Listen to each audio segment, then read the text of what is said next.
Daisy, the diesel rail car's work in the countryside was full of surprises, but she was frightened of bulls and cows and remained very lazy and stubborn.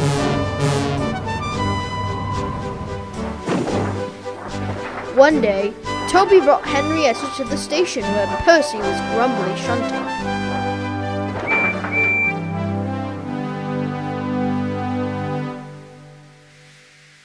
"Hello, Percy. I see Daisy's left the milk behind again." "I'll have to make a special journey with it, I suppose. Anyone would think I've nothing to do," grumbled Percy. "Tell you what," replied Toby. "I'll take the milk. You fetch my trucks." The drivers and station master agreed. Percy had never been to the quarry before, and excitedly ran off to find his trucks.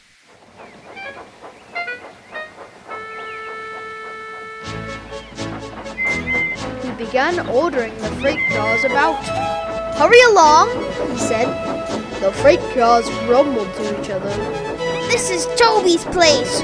"Percy's got no right to poke his funnel in here and push us around," they whispered and passed the word. Pay Percy out! Pay Percy out! Come along," puffed Percy. "No nonsense." "We'll give him nonsense," giggled the freight cars. But they followed so quietly that Percy thought they were under control. Suddenly, they saw a notice ahead. "All trains stop to pin down brakes." "Pip, pip! Brakes guard, please!" Before he could check them, the freight cars surged ahead. "On! On!" they cried. "Help! Help!" whistled Percy. The men on duty at the crossing rushed to warn traffic with the red flag.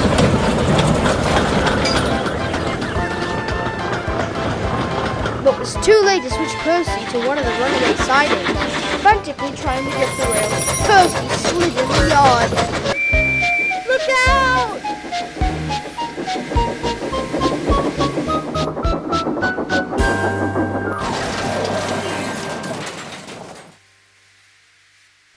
The brake van was in smithereens.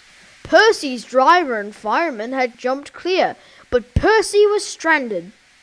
Next day, the Fat Controller arrived. Toby and Daisy had helped to clear the wreckage, but Percy remained on top of the perch of his freight cars. "We must try now," said the Fat Controller, "to run a branch line with Toby and a diesel. You've put us in a very awkward predicament, Percy." "I am sorry, sir." "You must stay here till we are ready," continued Sir Topham Hatt. "And you really must be more careful with trucks." Percy sighed. The freight cars groaned beneath his wheels. He quite understood about awkward predicaments. Sir Topham Hatt spoke severely to Daisy too. "My engines work hard. I send lazy engines away." Daisy was ashamed. "However, Toby says you worked hard after Percy's accident, so you shall have another chance." "Thank you, sir," said Daisy. "I will work hard. Toby says he'll help me." "Excellent. What Toby doesn't know about branch line problems isn't worth knowing, but our Toby's an experienced engine." Next day, Thomas came back, and Percy was sent to be mended. Annie and Clarabelle were delighted to see Thomas again, and he took them on a run at once.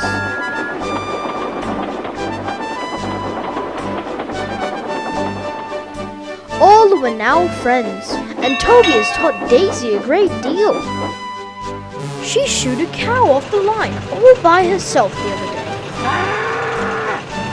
That shows you, doesn't it?